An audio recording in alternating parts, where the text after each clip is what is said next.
रास्ते में मैंने देखा, आ रहा था, रास्ते में दो लोग लड़ रहे थे। मैंने समझाया, हमने क्यों लड़ रहे हो?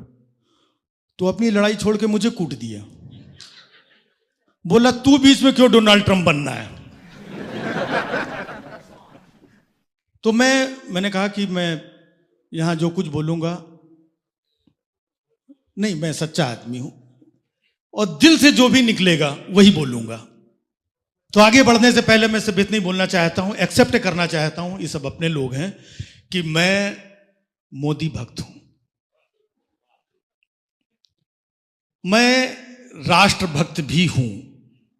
हालांकि मोदी भक्त बोल दिया था तो राष्ट्रभक्त बोलने की जरूरत नहीं थी, फिर भी बताना जरूरी है।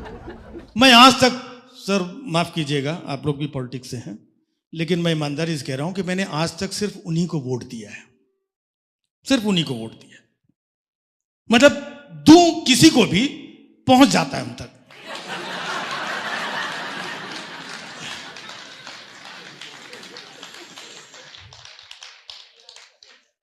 तो मेन चीज होती है पहुंचना।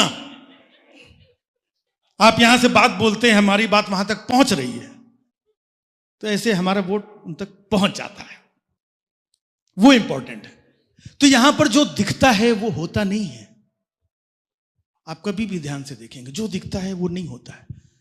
अब पंजाब में बाढ़ आई हुई है, कितने गांव घर, कितने लोग पीड़ित हैं, कितने तबाह लोग हो गए हैं। तो उनको हमें 10-10 हजार रुपए देने चाहिए, कम से कम मदद करनी चाहिए। और 10-10 हजार रुपए बिहार में बांटे जा रहे हैं।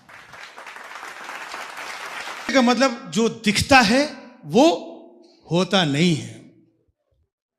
चुनाव के पहले हमें आलिया भट्ट के सपने दिखाए जाते हैं और चुनाव के बाद महेश भट्ट थमा दिया जाता है।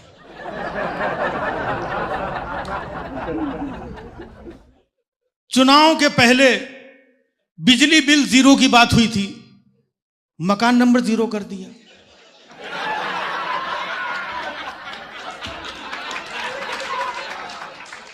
तो जो दिखता है वो होता नहीं।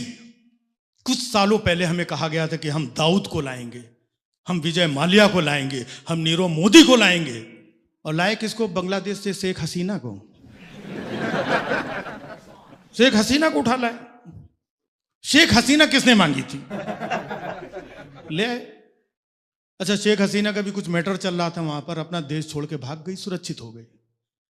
फिर नेपाल में मैटर हुआ, वहां के जो ओली थे वो देश छोड़ के भाग गए, वो सुरक्षित हो।